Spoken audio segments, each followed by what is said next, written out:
তুমি কি ব্যাপার? তুমি আমার চর মারলা কেন? জামাই, তুমি আমার বাড়িতে এসে আমার সামনে আমার মেয়ের গায়ে হাত তুলতেছ। তুমি কি পাগল হয়ে গেছো? দুলা ভাই, এখন কিন্তু আপনি লিমিট ক্রস করে ফেলছেন। আমার আপুর অপরাধটা কি? আমার আপুর গায়ে কেন বারবার হাত তুলতেছেন? চুপ, একদম চুপ। আমার বোন চুপ করবে কেন? কথা নেই, বাচ্চা নেই, হঠাৎ করে এত মাস পর আইসা তুমি আমার গায়ে হাত তুলতেছো কেন? কেন তুলতেছি? কি এটা? Divorce letter. ডিভোর্স লেটার মানে কি বলতে চাও তুমি? জামাই বাবাজি, আমার মেয়ের কি অপরাধ? আপনার মেয়ের কি অপরাধ সেটা কি বলে আমি শেষ করতে পারবো? আরে আপনার মেয়েরও তো আপনারা পারিবারিক শিক্ষা দিতে পারেন নাই। কি বলতে চাও তুমি? কি বলতে চাই, তোমার বাবা মা যদি তোমাকে পারিবারিক শিক্ষা দিত তাহলে তুমি এরকম একটা কাজ করতে পারতো না। ইমন, মুখ সামলায় কথা বলো। কি করছি আমি? হ্যাঁ, তোমাকে আমি বিয়ে করছি কেন? তোমাদের বাসা থাকার জন্য না আমার বাসা থাকার জন্য? তুমি বছরের পর বছর আগে কেন এখানে পড়ে থাকো? বাবাজি, তুমি বাড়িতে নেই তো, ওই কারণে আমার মেয়ে এখানে থাকে। হ্যাঁ, তুমি আসলে তো আমি চলেই যাই। তুমি আসার পর কি আমি এখানে থাকি? তোমাকে আমি বিয়ে করছি এই কারণে তুমি বিয়ের পরে আমার বাড়িতে থাকবা, আমার বাবার সেবা যত্ন করবা, আমাদের বাড়িঘর দেখে শুনে রাখবা। কারণ আমাদের বাড়িতে আমি, তুমি, আমার বাবা, আমরা তিনজনের আমাদের ফ্যামিলি। কিন্তু তুমি বিয়ের পরে আমার বাড়িতে না থেকে তুমি তোমার মায়ের বাড়ি পড়ে থাকো কেন? এই কারণে কি তোমাকে আমি বিয়ে করছি? বছরের পর বছর তোমার মায়ের কাছে থাকানোর জন্য? তো কি করব? হ্যাঁ, তুমি বাসায় থাকবা না, আমি তোমার বাসায় গিয়ে পড়ে থাকবো না? চাকরামির কাজ করব, তোমার বুড়া বাপের সেবা যত্ন করবো, তারা রান্না বান্না করে খাওয়াবো, হ্যাঁ, কেয়ারের মতন ওই দেখভাল করবো বাড়িঘর। তুমি এটা ভাবছো? এই সব কিছু আমি করতে পারবো না। আর সামান্য একটা বিষয়ের জন্য তুমি তালাক দিবা আমাকে? হ্যাঁ, তোমাকে আমি এই কারণে বিয়ে করেছিলাম, আমাদের বাসায় থাকার জন্য, আমার বাবার দেখভাল করার জন্য, আমার বাবার সেবা যত্ন করার জন্য। কিন্তু তুমি কি করছো? বছরের পর বছর তুমি এখানে করে রেখেছো। এই কারণে তোমাকে আমি বিয়ে করি নাই। তুমি যেহেতু আমাদের বাসায় থাকতেই পারবে না, আমার বাবার সেবা যত্ন করতেই পারবে না, তাহলে তোমার মতো বউ রেখে আমি কি করব? হ্যাঁ, এই কারণে তোমাকে ডিভোর্স লেটার দিয়ে দিলাম। আমার সাইন আছে, তুমি সাইন করে দাও। পাগল হয়ে গেছো? মাথা নষ্ট হয়ে গেছে তোমার? হ্যাঁ, সামান্য একটা বিষয়ের জন্য তুমি তালাক দিবা আমাকে? বাবাজি, মানছি আমার মেয়ে আমার বাড়িতে এসে পড়ে থাকে, তাই বলো তুমি এই কারণে আমার মেয়েকে তালাক দিবা? দুলা ভাই, আপু ওই বাসায় একা একা থাকে, আপনি তো বাসায় থাকেন না, তার জন্যই তো আপু আমাদের বাসায় চলে আসছে। আর স্বামী স্ত্রীর মধ্যে তো টুকিটাকি ঝগড়াঝাটি হয়েই পারে, তাই না? তার জন্য আপনি কি তাকে তালাক দিবেন? এটা কোনো কথা বলেন তো? শোনো, বিষয়টা যদি ওই তৈরি থাকতো, আমাদের ভিতরে যদি কোনো অশান্তি হইতো, কোনো ঝামেলা হইতো, তাহলে ওটা আমরা মিটমাট করে নিতাম। বিষয়টা ওই পর্যন্ত না। তোমার আপুর আমি এই কারণে তালাক দিতেছি না। তোমার আপু একটা হচ্ছে চরম মাপের বেদব, ও হচ্ছে ইন্টারন্যাশনাল বেদব। ওর মতো বেদব নিয়ে আমার পক্ষে সংসার করা সম্ভব না। কি বেয়াদবি করছি আমি? হ্যাঁ, মনে নাই তোমার? তোমার মনে নাই? আপনি কেমন মা? আপনার মেয়ে আজকে পড়ায় 4-5 মাস ধরে এখানে এসে পড়ে রয়েছে। আপনি কখনো জানতে চেয়েছেন মেয়ের কাছে? হ্যাঁ, যে আপনার মেয়ে কেন 4-5 মাস ধরে এখানে পড়ে রয়েছে? কেন শ্বশুর বাড়ি যায় না? ওইখান থেকে আপনার মেয়ে কি করে আইছে? বাবা, আমার মেয়ে ওইখান থেকে কি করে আসছে?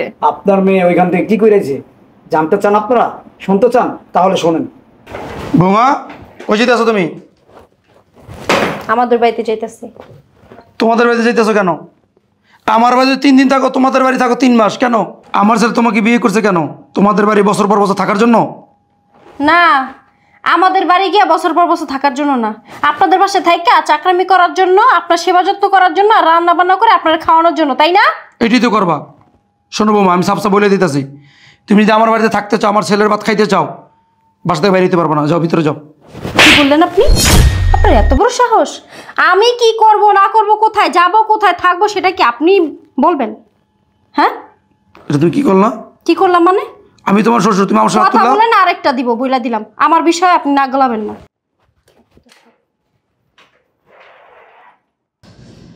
ভাবনা, আব্বা, আব্বা, আসসালামু আলাইকুম। আব্বা ভালো আছেন? আব্বা, ভাবনা কই? কি আব্বা? ভাবনা ওদের বাসা চলে গেছে। কি? ওদের বাসায় গেছে? কি বলো তুমি? আমি তো ওর সাথে কালকে কথা বললাম, ও তো আমার বলে না ওদের বাসায় গেছে। চলে গেছে। আমি নিষেধ করছিলাম, আমার কথা শুনে নাই। কতদিন হয়ে গেছে? 4-5 মাস। কি 4-5 মাস ধরে ও ওর বাপের বাড়ি পড়ে রয়েছে? হ্যাঁ। তাহলে তো তোমার অনেক অসুবিধা হয়েছে। তুমি খাওয়া দাওয়া করছো কিভাবে? যেমন পারছি, কি করার। যাবার সময় বলছিলাম যে বোমা যাইও না, আমার কথা শোনা নাই। শুধু তাই না, যাবার সময় আমার গালা থাপ্পড় মেরে গেছে। কি? ওর এত বড় সাহস! ও আমার বাপের গালে থাপ্পড় মেরে তারপর চলে গেছে? চলে গেছে আর বলছে আমাকে এই বাড়িতে দেখাশোনা করার জন্য আসে নাই, ওর মনে যেটা চাই ওইটাই করবো, এটা বুঝলে গেছে। এদিকে আয়, কই যাস? আব্বা, ওর কত বড় সাহস! ও তোমার গায়ে হাত তুইলা ও বাপের বাড়ি চলে গেছে। ওর আমি বিয়ে করছি কেন? আমার বাড়িতে থাকার জন্য, তোমার দেখভাল করার জন্য, আমার বাড়িটারে দেখে শুনে রাখার জন্য। ওরা তো আমি এই কারণে বিয়ে করি নাই যে ওর বাপের বাড়ি ওর বছর পর বছর পড়ে থাকবো। আমি একটা ব্যবস্থা করতে যাইতেছি আব্বা। শোন, যাই করস মাথা ঠান্ডা করে কাজ করিস। আব্বা, আমার স্ত্রী আমার বাপের গায়ে হাত তুলছে, আমার মাথা ঠান্ডা নেই, শরীর রক্ত ঠান্ডা নেই। আমি আইতেছি আব্বা। দেখিস হাত তুলিস না গায়ে আবার বউয়ের।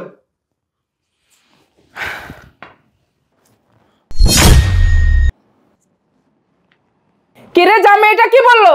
তুই এই বাড়িতে আসার আগে তোর শ্বশুরের গায়ে তুই হাত তুলছাস?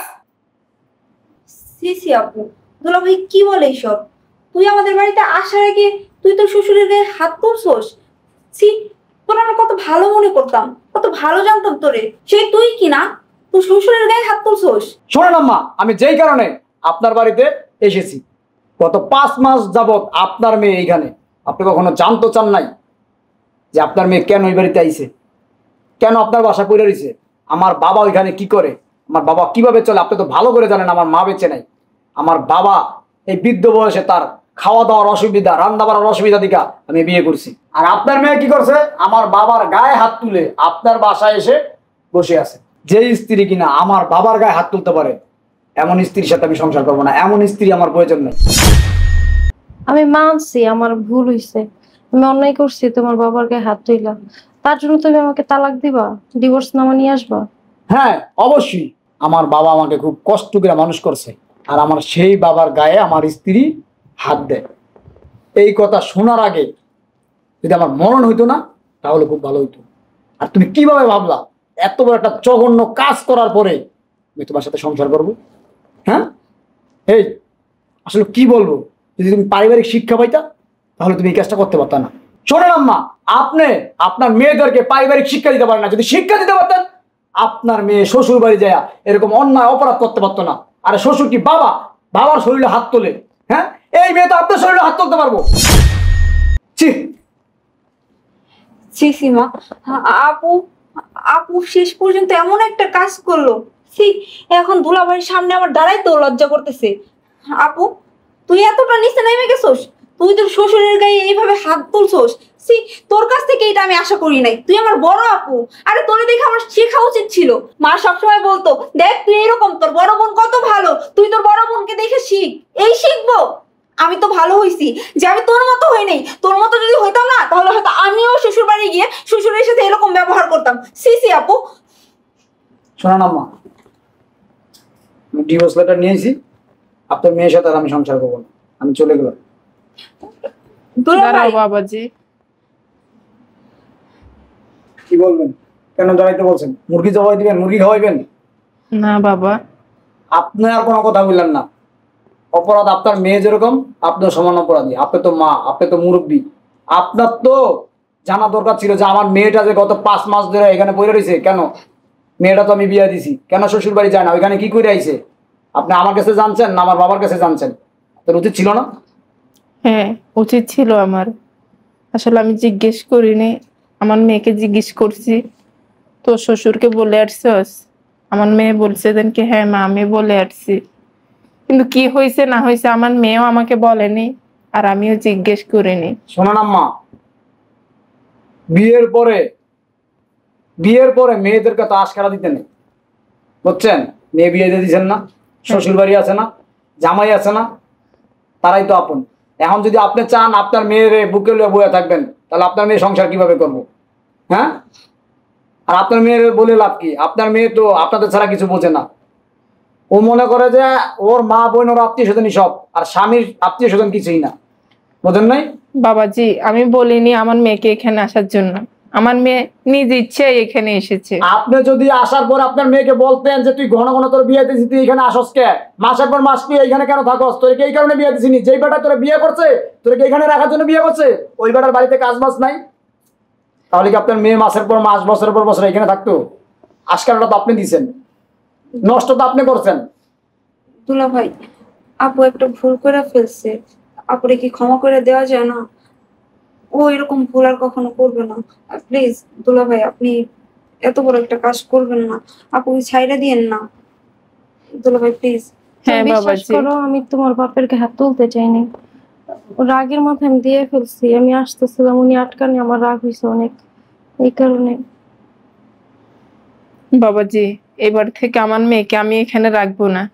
তুমি যখন আসবা তখন আমার মেয়ে যদি তোমার সাথে আসে, তখন আমার মেয়েকে আমি এই ঘরের জায়গা দিব।